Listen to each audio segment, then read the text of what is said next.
12 मार्च हा जागतिक अग्निहोत्र दिवस म्हणून आपण साजरा करतो. नवीन आहेत त्यांच्या मनात सहजी शंका येऊ शकेल की भारतात इथे बसून आपण पटवर्धनवाडीत अग्निहोत्र करतोय आणि मग जागतिक अग्निहोत्र शब्द कसा काय वापरताय आपण. तर ह्याच्यामागे एक मुख्य कारण हे आहे की आज अग्निहोत्र फक्त भारतापुरतं मर्यादित राहिलेलं नाही आहे. जगभरात 46 देशामध्ये अग्निहोत्र केलं जात आहे आणि आजचाच दिवस का ह्याच्यामागचं कारणसुद्धा तेवढंच मोठं आहे की ज्यांनी ह्या यज्ञसंस्थेचं अग्निहोत्र स्वरूपातलं पुनरुज्जीवन केलं ते परमसद्गुरू श्री गजानन महाराज. हे जे गुरुमंदिर आहे अक्कलकोटचं, ह्या गुरुमंदिराचे तिसरे पीठाधीश. वयाच्या 24व्या वर्षी त्यांनी ते पीठाधीश झाले. साधना तर चालूच होती. एक पहाटेचा 12 मार्चचा दिवस होता. पहाटेचा म्हणजे ज्याला आपण ब्राह्ममुहूर्त म्हणतो तो काळ चालू होता. गुरुमंदिरातलं सगळं मंगलमय वातावरण एकवटलेलं होतं. साधना श्रींजींची चालू होती आणि तेवढ्यात त्यांच्यासमोर एक प्राचीन देह अवतरला. भव्य दिव्य असा तो देह होता. त्या देहाने स्वतःचा परिचय करून दिला. ते प्रत्यक्ष भगवराम परशुराम होते. त्यांना सांगितलं की आम्ही तुम्हाला अनुग्रहित करण्यासाठी आलेले आहोत. त्यांना अनुग्रहित केलं. अनुग्रहित केल्यावर सांगितलं की हा त्रिपुरी मंत्राचा आज आम्ही तुम्हाला दीक्षा दिलेली आहे. त्रिपुरी मंत्राच्या दीक्षेला पूर्ण अभिषेकत्व म्हणतात. ह्याला शास्त्रामध्ये सांगितलं आहे की भार्गवी चक्राचं पुनरुत्थान म्हटलं जातं. अनेक शतकात क्वचित कधीतरी घडणारी ही घटना आहे आणि ही घटना 12 मार्चच्या दिवशी घडली आणि त्यामुळे आपण हा 12 मार्च हा दिवस जागतिक अग्निहोत्र म्हणून साजरा करतो आहे. सगळेच अग्निहोत्र करणारे आहात, फक्त ताईंनाच माहिती नाही आहे. त्यामुळे थोडक्यात माहिती हे सांगतो की जेव्हा ही सृष्टीची निर्मिती केली गेली त्या परमपित्या परमात्म्याने स्पष्ट शब्दात अखिल मानवाला सांगितलं की हे मानवा, या यज्ञासहित मी ही सृष्टीची निर्मिती केली आहे. ही यज्ञसंस्थेचं तू पालन कर. ही यज्ञसंस्था तुला कामधेनूसारखी होईल. नंतरच्या प्रत्येक अवतारांनी आपल्याला हेच सांगण्यासाठी परत परत ते आले. आपल्याला सगळ्यात जवळचा जो अवतार आहे तो भगवान गोपाळ कृष्णांचा. त्यांनीसुद्धा भगवद्गीतेच्या माध्यमातून आपल्याला हेच सांगितलं. भगवद्गीतेचा 3रा अध्याय सगळा यज्ञसंस्थेसाठी वाहिलेला आहे. तै यज्ञयाग सहिते सृजिली भूते समस्ते म्हणून ज्ञानेश्वर माऊलीने ज्ञानेश्वरीत आपल्याला सोपं करून सांगितलं. त्याच्या आधी भगवान गोपाळ कृष्णांनी सहयज्ञ प्रजा सृष्टा पुरोवाच प्रजापती अनेन प्रसवित ध्वमेश वोस्ती इष्ट कामधुक म्हणून हेच आपल्याला सांगितलेलं होतं. म्हणजे प्रत्येक प्रेषिताने प्रत्येक अवताराने आपल्याला यज्ञसंस्थेचं पालन करायलाच सांगितलं. ते का, आता यज्ञसंस्थाचं पालन जेव्हा आपण करतो, कारण आपण अखंड निसर्गाकडनं काही ना काही घेत असतो, त्याच्या बदल्यात आपण काही देत नाही. त्यामुळे ही जी पंचमहाभूतात्मक सृष्टी आहे, या सृष्टीमध्ये कुठेतरी असमतोल निर्माण होतो आणि हा समतोल साधण्यासाठी ही साधा सोपा हा यज्ञ आहे. हा सूर्योदय आणि सूर्यास्ताला करायचा आहे. सूर्योदय आणि सूर्यास्तालाच का, तर त्याच्यामागे सुद्धा कारण आहे की सूर्योदय आणि सूर्यास्ताला आपण संधिकाल म्हणतो आपल्या पारंपरिक ह्याच्यामध्ये. या संधिकालामध्ये सृष्टीच्या वातावरणात अनेक बारीक सूक्ष्म बदल होत असतात. हे सूक्ष्म बदल मानवी शरीर आणि मन ह्याच्या दृष्टीने फारसे चांगले असतात असं नाही. त्यामुळे ह्या संधिकालामध्ये जेव्हा आपण हे आत्ता जशी आहुती दिली तशी आहुती देऊन यज्ञ करतो, तेव्हा त्याच्यातनं निर्माण होणारे जे पुष्टीदायक वेगवेगळे वायू आहेत, ह्याचं आपल्याभोवती एक कवच निर्माण होतं. आता आपण संध्याकाळी केलेलं अग्निहोत्र आहे, ह्याचा दुसऱ्या दिवशीच्या सकाळपर्यंत उपयोग होत असतो. सकाळी केलेल्या अग्निहोत्राचा संध्याकाळपर्यंत उपयोग होत असतो. त्यामुळे हे स्वतःसाठी एक आपण हिलिंग सायकल ज्याला म्हणतो, ती हिलिंग सायकल आपण स्वतःभोवती निर्माण करून घेतो. ह्याच्यासाठी अगदी 5 साधे सोपे नियम आहेत. अग्निहोत्र जे करायचं आहे ते स्थानिक सूर्योदय सूर्यास्ताच्या वेळेनं करायचं आहे. ती स्थानिक वेळ कशी मिळेल ती आपल्याला विश्व अग्निहोत्राचं ॲप आहे, त्या ॲपवर तुम्ही जिथे असाल तिथलं स्थानिक अग्निहोत्राची वेळ मिळते सूर्योदय सूर्यास्ताची. दुसरं आपण जे करणार आहोत ते ह्या अग्निहोत्रासाठी हे जे पात्र आहे विशिष्ट आकाराचं, हे पिरॅमिड आकाराचं पात्र आहे. पिरॅमिड आकार, ह्याचा जर पिरॅमिड शब्दाची व्युत्पत्ती बघितली तर पायरा अमिड असा त्याचा अर्थ आहे. म्हणजे ज्याच्या केंद्रस्थानी अग्नी आहे असा तो आकार. आपल्याला माहिती असेल की इजिप्शियन संस्कृतीमध्ये त्यांच्या राजेराजवाड्यांच्या डेड बॉडी प्रिझर्व करण्यासाठी हेच पात्र त्यांनी उलटं करून ठेवलं होतं. तो पाश्चिमात्य विचार झाला. आपल्या ऋषींनी हे पात्र, ह्याच्यातनं जी उत्सर्जित होणारी वैश्विक शक्ती आहे ती अखिल विश्वासाठी खुली गेली. त्यामुळे ह्या तांब्याच्या पात्रामध्ये आपण करायचं आहे. तिसरं, ह्याच्यात आपण ज्या आहुत्या दिल्या त्या अखंड तांदूळ म्हणजे अक्षतांचं आहे. चौथा महत्त्वाचा भाग, त्या अक्षता ज्यांनी आपण माखून घेतल्या ते गाईचं तूप आहे. गाईचं तूप का, तर गाईच्या तुपाचे आयुर्वेदीय गुणधर्म सगळ्यांना माहिती आहेत. वेगळं सांगून वेळ वाढवत नाही मी, पण आयुर्वेद गाईच्या तुपाला सर्पी म्हणतो. म्हणजे जेव्हा गाईच्या तुपाचं हवन आपण करतो तेव्हा हे जे वायू बाहेर पडतात यातनं त्यातलं जे तुष्टिकारक तत्व आहे हे अतिशय वेगाने बाजूच्या वातावरणात पसरतं आणि हे जे वायू आहेत हे इतके प्रभावी आहेत की ते अमृतासमान असल्यामुळे आयुर्वेद त्याला अमृतस्य नाभी म्हणतो त्या तुपाला. म्हणजे एक साधी कल्पना बघा की आपल्या शरीरातला नाभी म्हणजे बेंबी हा किती महत्त्वाचा अवयव आहे सगळ्यांना माहिती आहे. म्हणजे अमृताची नाभी जर तुपाला गणलं गेलं असेल तर ते किती श्रेष्ठ असेल. पाचवी महत्त्वाची गोष्ट, आपण जो अग्नी प्रज्वलित केला हा गाईच्या शेणीपासून तयार केला. म्हणजे देशी गोवंशाच्या म्हणजे गाय बैल किंवा पाडा यांच्या शेणापासून थापलेल्या गोवऱ्यांपासून केला.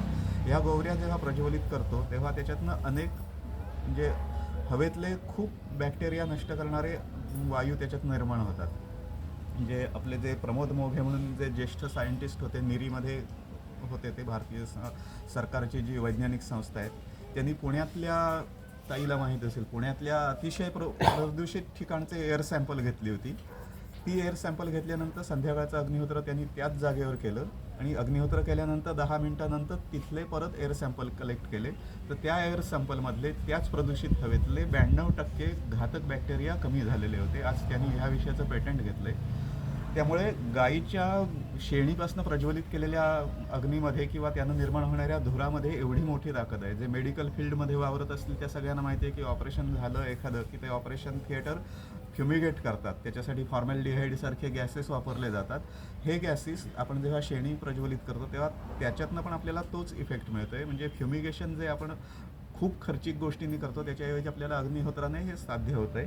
त्यामुळे गाईच्या शेणीपासून प्रज्वलित अग्नी करायचा आणि आपण नंतर जी आहुती दिली ही समंत्रक आहुती आहे. आपल्याला सगळ्यांना माहीत असेल की आपली सृष्टी ही स्पंदनात्मक सृष्टी म्हटली जाते आणि आपण जे मंत्र म्हटले हे वेदोक्त मंत्र आहे. प्रत्येक वेदोक्त किंवा संस्कृत वर्णाक्षर आहे, हे वर्णाक्षर हे बीजमंत्रासारखं असतं आणि जेव्हा अशी वर्णाक्षर काही विशिष्ट क्रमाने एकासमोर एक मांडली जातात तेव्हा त्यातनं जी कंपनं निर्माण होतात ती कंपनं मानवालाच नव्हे तर अखिल मानव सृष्टीला, सजीव सृष्टीला फायदेशीर ठरणारी असतात. म्हणून आपण ह्या समंत्रक आहुत्या देतो.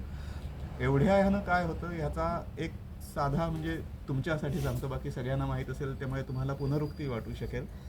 आपली मानवी प्रवृत्ती साधारण कशी असते की खूप मोठं काय सांगितलं, आता हेच पात्र आहे, एक मोठं पात्र घ्या, सकाळी सूर्योदयापासून 1-2 तास करायचं आहे आपल्याला हवं असं सांगितलं असतं तर एवढं मोठं कोण करणार आहे असं वाटतं.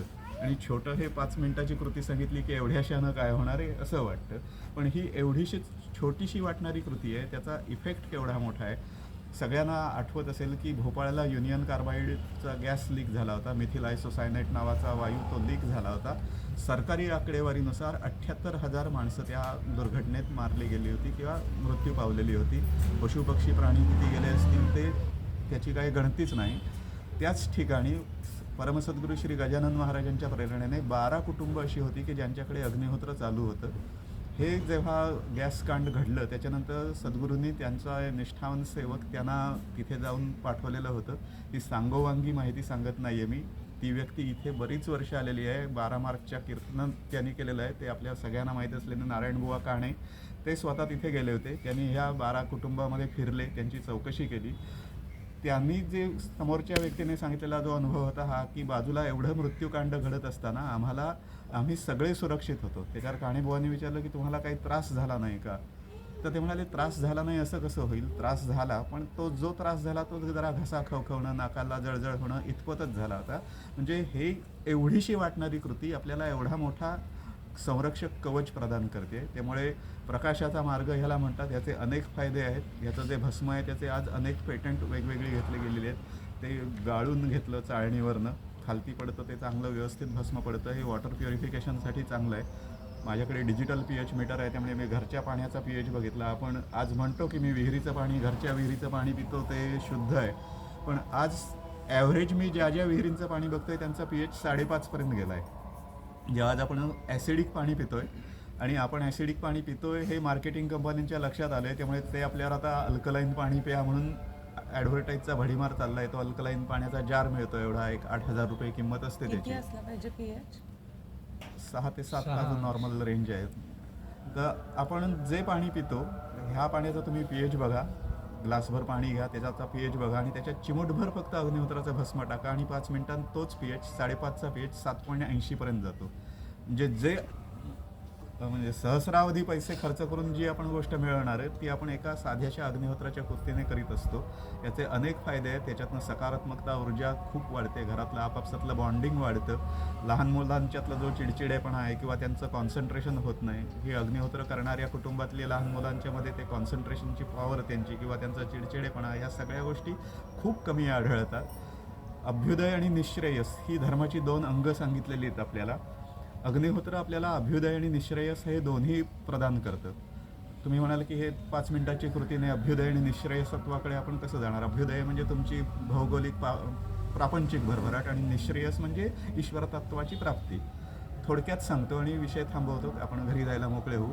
अभ्युदयासाठी आपल्याला आवश्यक काय असतं तर स्थिर मन आवश्यक असतं, एक चांगली निर्णय क्षमता आवश्यक असते आणि ही तुम्हाला अग्निहोत्राच्या आचरणाने मिळते. जेव्हा जेव्हा तुम्ही अग्निहोत्र करता, त्या अग्नीकडे शांतपणे बघत 5 मिनटं राहता, तेव्हा तुमचे जे नैसर्गिक स्ट्रेस असतात ते रिलीज व्हायला मदत होते.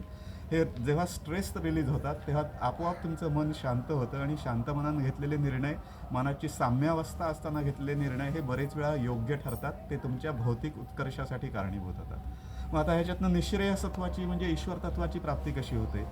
तर आपण अग्निहोत्र करताना जे मंत्र म्हणतोय त्याच्यात इदन्न मम असतं 2 वेळा, म्हणजे सकाळी 2दा आणि संध्याकाळी 2 वेळा म्हणतोय. ज्ञानेश्वर माऊलीने ज्ञानेश्वरीमध्ये सांगितलेलं आहे की हे मजपासोनी झाले बरी म्या नाही घडविले, ऐसे जेणे जाणीतले तो सुटला गा. ते जे जाणणं आहे की मजपासूनही झाले परी म्या नाही घडविले, ते आपल्याला अग्निहोत्र शिकवतंय. एक लक्षात घ्या की आयुष्याच्या आपण 50 वर्षाचा स्पॅन लक्षात घेतला, 50 वर्ष आपण जर अग्निहोत्र करतोय तर 50 वर्षाच्या काळात आपण 75,000 वेळा इदन्न मम म्हणत असतो. आणि आपल्याला माहिती आहे की एक पाण्याचा छोटा थेंब जर असा सतत खडकार पडत असला तर तो मोठा खडकसुद्धा फुटला जातो. तेच काम आपण हे अग्निहोत्राने इदन्न मम म्हणत करत असतो, त्यानं साधलं जातं. आणि एकदा इदन्न ममपासून तुमची सुरुवात झाली की ते निःश्रेयस फार लांब राहत नाही.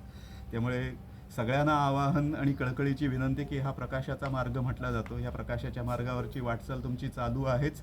ज्यांची नाही आहे त्यांनी चालू करा आणि ती अखंड चालू राहू दे, हीच या आजच्या दिवशी प्रार्थना आणि शुभेच्छा. धन्यवाद.